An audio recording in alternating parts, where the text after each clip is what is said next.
and welcome to the Rest is Football question and answer episode with Alan Shearer, Micah Richards and me, Gary Lineker. Plenty of questions coming again this week, so thank you for sending them in. We'll endeavour to answer as many as we possibly can. I'm going to start with one actually, it's directed to me, but I think we can all have a view, and I'll be interested in you guys' view as well. We've got Gary, do you think Leicester were right to sack Steve Cooper? When Forest stuck by him, he kept them up. Results don't seem to have improved under Ruud van Nistelrooy. I think even at the time we said we thought it was premature and harsh, and so it's proved to be, because Leicester weren't in the relegation zone when Cooper was in charge. Leicester was scoring in nearly every game that they played when Cooper was in charge. Had the similar problems defensively at times, but it's been a struggle ever since. Wasn't it strange he got the job in the first place, Cooper, wasn't it? In terms of, I remember when he was sacked, saying about him getting in there in the first place, there were one or two differences of opinions. But we did. We all said it, that even for Ruud to take we thought it was a huge gamble for him to go in and take that job just because of the instability of the football club. Yeah, it was premature. I think we all agree on that. I think I would have stuck with him because there was playing some decent stuff at the time, wasn't there? Okay, there was conceding, but they were getting results. So, yeah, agreed. And I think most Leicester fans will agree, and a lot of the demonstrations at the ground have been directed more towards the director of football than actually either of the coaches. So I think John Rudkin is the person who's, alongside the owner, who's made a lot of the decisions lately. So we'll see what happens for the rest of the season, but it doesn't look great for my forward club. Let's try and find something more positive to talk about. Joe Murray, if all of you had to relive two games, one you could change the outcome of and one that you wouldn't change at all, which two games would they be? Two games, one to change and one to stick. So I suppose you stick with perhaps one of your favourite games. Yeah. I would stick with Newcastle beating Man United 5-0. Mm-hmm. How many of those goals did you get? Just one. Just the one, okay. Yeah, poor afternoon it was, only one. And I would either go to change a game. Would have to, if it's not one of the cup finals, then it would have to be Germany in 1996 semi-final. I would do exactly the same as that one, with the same team, semi-final, different competition, World Cup 90. That'd be the one I changed, and the one I'd stick with, probably England-Poland in the World Cup in 86, because it was life-changing. Everything was different after that hat-trick. Yeah. I like it, lads.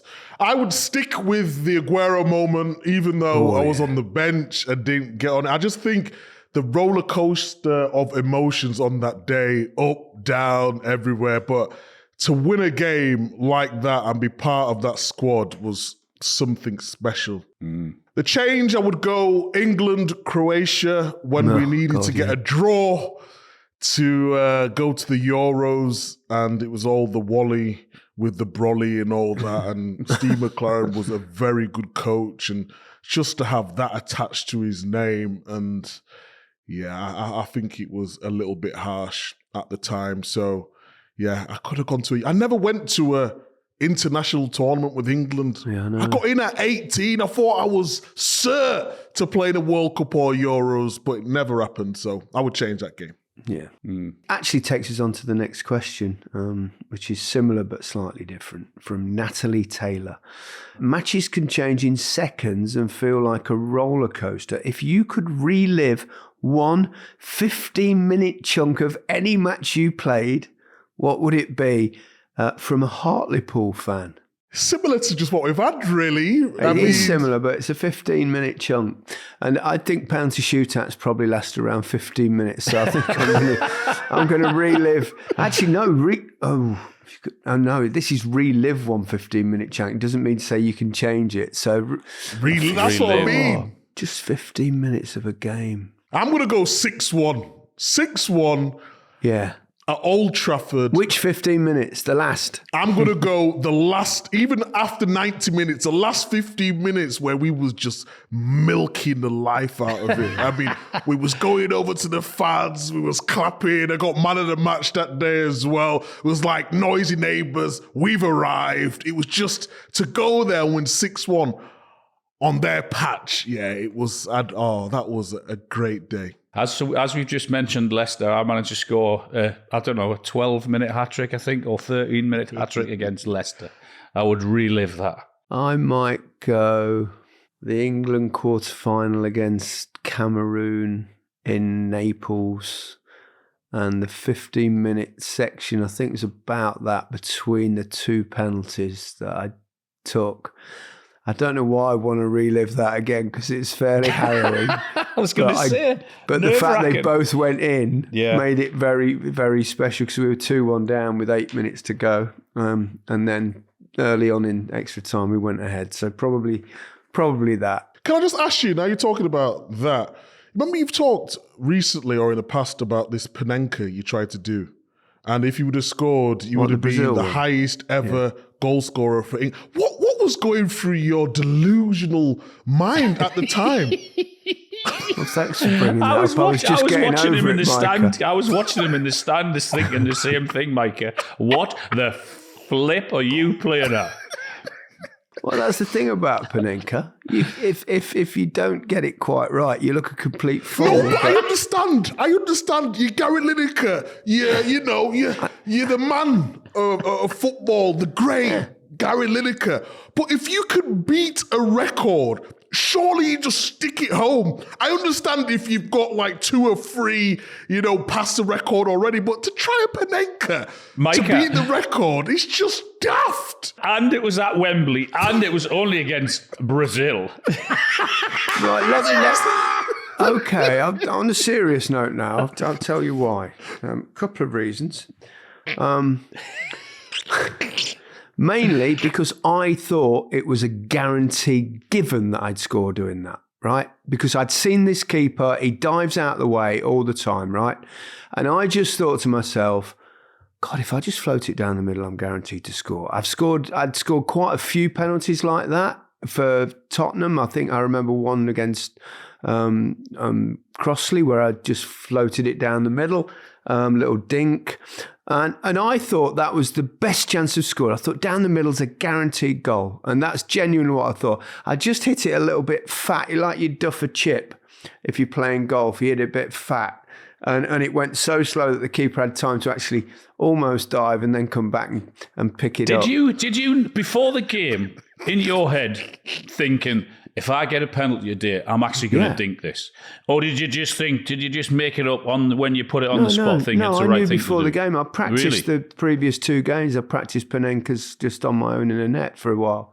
Yeah, but the difference was when we played at Burnham Beeches on the training grounds there, there was no grass, and there was a lot of grass at Wembley, so there's my excuse. But no. Can we get footage of that? I want to see this. Have you not seen it? I've seen footage of this so many times. I've not seen it once. Yeah. Have you not? It's brilliant, Mike. It's so funny. It's funny. And if you're going to miss in style. I was in the stand thinking, what the fuck is he doing? Yeah. Well, you'll never know what it's like to get that close to the record, Alex. There he is! I love it. It took longer than expected, but we got him. Anyway, thanks for reminding me about that. That was really nice of you. Question from Thomas. Do you think Manchester City should have managed some of their recent academy players better? When you see the ageing players they have playing for them now compared to the likes of Cole Palmer and Morgan Rogers, have they sacrificed their potential future to hold on to their current players a bit longer? That's really difficult, isn't it? Because, they've spent a fortune. Yeah. 2 off the top of my head being Nunez, the midfielder, and Calvin Phillips. £100 million on midfielders trying, I guess, to get their recruitment right. But knowing that they got, 40 for Cole Palmer. I don't know how much Morgan Rogers. But I guess at the time, when they have to make a decision and they look into the future, that they probably wouldn't have got into their team, and it was best for the players to let them go as well, because I guess if they had stayed there, they might not have flourished as they are now. Yeah, totally agree with Alan there. I think it's easy to say that in hindsight. I think timing is everything. I think the Cole Palmer one, maybe, because I just felt he had something special and he could play in a variety of positions. But the likes of Morgan Rogers, you don't know what he's going to do. You know, he went to Middlesbrough before he got his break to Villa. He had to go to the Championship. And it's always nice to see players doing well and getting a chance young. But look at the positions. You've got Kevin De Bruyne, the best midfielder in the world. You've got Phil Foden coming through at the time. You've got Gundogan. You've got Rodri. You've got Fernandinho. The midfielders that they had have been ridiculous at the time. So, yeah, in hindsight, looking back, you think maybe you could have sent them out on long loans, but they got good money for them, and you know their careers are flourishing now. So actually, that takes us very nicely into one of our lovely Guinness segments now. We've got another of our lovely Guinness segments for you now. We've all seen it. You're at the pub watching the game, someone scores, and suddenly there's beer flying through the air. Yeah, sure, chucking a few pints of lager around is part of the celebrations and probably isn't going anywhere, but you just wouldn't do it with a Guinness, would you? It's just too good to waste. And that's got us thinking about some players who are also too good to waste. Perhaps players that have been let go by clubs or they've sold them on. I'll start you off, guys. Cole Palmer. I know it was maybe viewed as a lot of money when they decided to sell him. But what a statement from him. I mean, his performances, wow. Goals, assists. How good is Cole Palmer? He makes the game look ridiculously easy at times. What a fantastic footballer to watch. I like that one, Al. Not bad. But I'm going to go recent. Let's keep it relevant.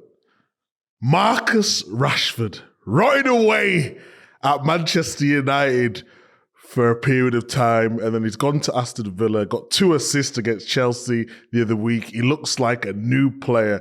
I'm glad, because we all want him to see him do well, and he's certainly shining now. So yes, Rashford. I'd like to give a little nod to McTominay as well, over in Napoli. I think that's a decent shout. He's played so well in that midfield role. He looks like a new player. So yeah, they're my 2. Gaz, you got anything for us? I'm not going to be as topical as you. I'm going to go back a bit, although it's topical in the sense that he's absolutely killing it at the moment, and that is Mohamed Salah. Whoa. Because didn't quite happen for him at Chelsea, moved on and played with your good self at Fiorentina, Micah, where you were his taxi driver. I don't know if I told you that, guys, though. When I was having a coffee with him, I might have mentioned it to you before, but he told me he wanted to go to Liverpool. Liverpool was his dream move all the way back then to...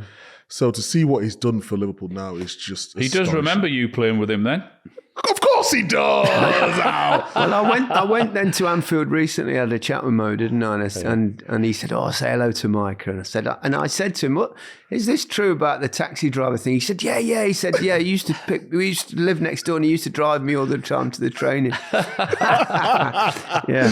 So, top guy. I love that. There you have it. No better example than that fella. And what a season he's having. Yeah. There you have it. Players who should be treated with the same respect as Guinness, official beer of the Premier League. 18 plus. Please drink responsibly and please do not forward to anyone under the legal purchase age. For the facts, visit drinkaware.co.uk.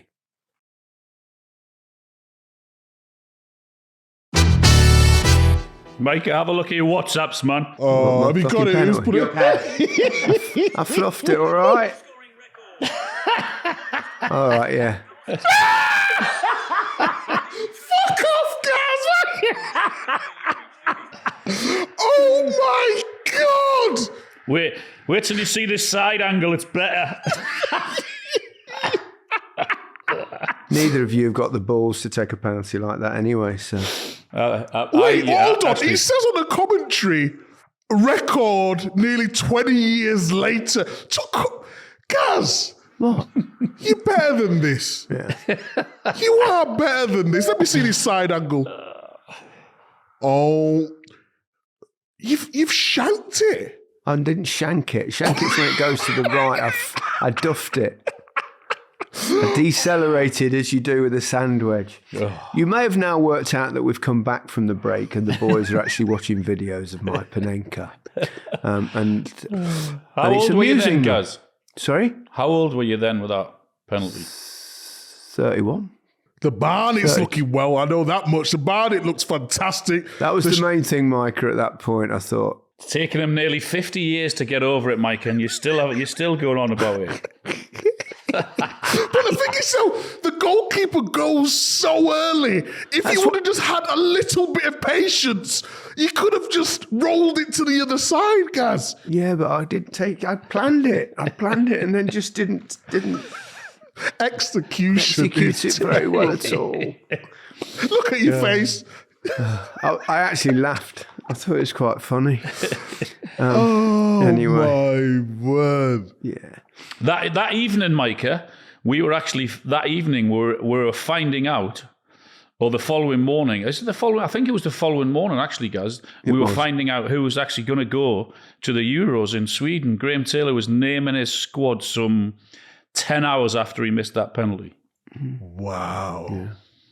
Yeah. The arrogance on that is ridiculous. Arrogance. It was Now you know why we never made it past the league phase in Sweden '92. Oh my word! We never had a penalty in Sweden '92. It was all planned. Gaz, Panenka was planned. I just thought that's the way to score against that particular goalkeeper. And I was fucking wrong. This is one of the best Q&As we've ever done, by the way. It's just take the piss out of Lineker's segment, isn't it? It's fine. I don't mind. I'm an easy target. Let's change I the see subject. what you did there, Gaz. I like that. Sorry? Easy target. I like what you did there. Yeah. Let's change the subject. Carlos. Hello, Alan, Gary and Micah. I'm Carlos Barrera, 50-year-old from Ottawa, Ontario, Canada. Long-time listener, first-time writer. Thank you, Carlos. I've been listening to your podcast from the first episode. You are great. Oh, this is how to get a question read out. As a family, we're going to the UK for 10 days next April. It's our first time ever. I am a Liverpool fan, so I'll be visiting Anfield. We're staying 3 days in London. So my question is, which 3 stadiums, other than Wembley and presumably Anfield, would you suggest we really have to visit? It's sort of like start, bench or sell. Thanks for your answer and this wonderful podcast. Thank you, Carlos. Most kind. Carlos, if you're visiting Anfield, St James's Park is about 2 hours, 55-minute drive from Anfield. There would be no better stadium, maybe other than Anfield, no better atmosphere, and you're probably going to see Newcastle qualify for the Champions League. So get yourself up to St James's Park. He wants to go see a straight pitch. Come on. It's got a slope on the pitch. St James's Park. And it's about 85 hours from London where he's staying. 2 hours 55 drive from Anfield. That's what it is, approximately. Perfect. Straight up the M6, cut off the A69, and you're there. Well, he did say he stayed in London. So... No, he said he's going to go to Anfield. Yeah, but he's not going to go to Newcastle from Anfield, is he? I mean, you know, the Geordies, I love the Geordies. Nothing against the Geordies. Great atmosphere. But if you're going to stadiums, you're not going to Newcastle. No disrespect. What? Come on. You're going to Spurs. Tottenham Hotspur Stadium. He's number 1. Yeah. Beautiful. Number 2, the Emirates. I'll go with the next one, right? Because we do London here. Because it's charming. Craven Cottage. Lovely place to visit. Nice atmosphere. Right on the river. What you give me that look for? Deary. It's like an old school ground. It's like Dickensian in some aspects. It gives you a little bit of that London charm. You can't just do new stadiums. New stadiums can be anywhere. But Fulham's got a lovely atmosphere, right on the river. That new stand as well is amazing. If you and also it's only about as the crow flies, about less than a mile from my house, Carlos, and you can come round and have a pint of Guinness, obviously. Hey. How about that? Oh, well, there you go. Here's an interesting question from Jorge. What happens to those little banners that the captains exchange before the game, and what are they for? I never noticed niceties, isn't it? Where the captains swap over and then you walk over towards the touchline and you fling it to someone on the bench and you never ever see it again. Exactly. I mean, they are the most pointless thing ever, aren't they? When I cleared out my bags a number of years ago, I found in there some of those when I was captain of England that, and I don't know how I ended up with them. Because normally you basically run over to and you have to go all to the ground. You give it, normally in those days it was to the physio because the physio was like the only other member of staff around. And then that was it. And then obviously, perhaps at the end of the game, they used to give them to you, or maybe the FA keep them. I don't know. But it is a kind of pointless thing, isn't it? When they swap them. It's as pointless as lining up and doing a handshake with the opposition, wishing them good luck before the game. So what, are you handshake after the game, not before? Absolutely, Okay. Yeah. Well, even boxers, they have a little, they stare off and then they have a little touch gloves before they fight, don't they? You're mean, you're mean, aren't you? After, not before. I wish you all the best, by the way. I hope you have a great game. Yeah, right-o. Really? Got one of those start, bench, sell ones from Jeff. Francesco Totti. Alessandro Del Piero. Roberto Baggio. 3 players there. Ridiculous. Some Italian diamonds. Del Piero, Totti. Were you going to sell Baggio? Well, I think I played against the first 2. I don't think I played against Roberto Baggio. I saw Baggio, actually. I saw Roberto Baggio recently, a quote from him saying that he doesn't like the way that footballers go into punditry now and doesn't think they're, good enough to criticise players that are perhaps better than they were, or something along those lines, and perhaps explaining why he didn't go into it himself. He didn't think it was right to criticise players or something. Not sure exactly what it was, but I saw it recently and I thought, I better put him top then, He was a beautiful footballer, Roberto Baggio. 3 of them were incredible players. Yeah. He was the reason I didn't sign for Fiorentina, like you, Micah. Yes. Because in the second season at Barcelona, after Terry Venables left, and then obviously the last season, Cruyff played me out of position, so I was decided I was going to leave at the end of the season, and mutually with the club. And Fiorentina would inform me, and Sven was the coach then, and Baggio was their star, and I thought, that really fancied that. And then I thought I was going to go there, and then just before the end of the season, Baggio left, and then Sven went as well. So it didn't happen. I'm just trying to remember whether I did play against him or not. If I did, I apologise. Baggio was, I played against him. He played in the 1990 World Cup. Obviously missed the penalty in 94, but what a talent. I mean, all 3 of those. I'd probably go... I'm going to go, because I played against him, Baggio to start, Del Piero to bench, and Totti to sell. It's another one of those. There's no right or wrong answer, I don't think. Nope. Yeah. I'll go Del Piero to start, Baggio to bench, Totti to sell. Yeah. Jason James, with the international break fast approaching, are there any surprise inclusions that you guys would like to see? And I presume he means for England. Lewis Hall? Yeah, I would agree with that. Shock he's gone with a Newcastle player. Newcastle player, always. Straight away, bosh. In he goes. Would you disagree with that? Nope, totally agree with you. Totally agree with you, Al. I think he's been sensational. I'd like to see Morgan Rogers in there. Yeah, Morgan Rogers, he definitely deserves a place in that. You know what I'd like to see? Delap. Yes, he was the next one I was going to come up with. I think I think what he's done at Ipswich and aside in the bottom 3, and he's a threat every time I see them. I like him a lot, as we've said before on previous podcasts. He's got a real chance. He's got something a bit different about him. He's powerful and he's quick and he can finish. Yeah. His movement's really good. He's got a real chance. Chance of looking further down the line as a possible replacement for a certain Harry Kane when he decides to call it a day. Lewis Skelly, guys. Lewis Skelly. Yeah. Decent shout. Miles Lewis Skelly's done really well, although he's had 2 red cards. So, unfortunately for him, but he's really talented. There's a few young players, but it's such a strong squad that England have got now. It'll be difficult for the youngsters to break in. But you know what? It's going to be tough as well, isn't it? When that first squad is announced, you think it's the end of the world, don't you? You think the players that he takes in the first squad that's his squad it's going to be, but he'd still be looking. You know, when you're not in the first squad, you're thinking, I'm never going to get back in.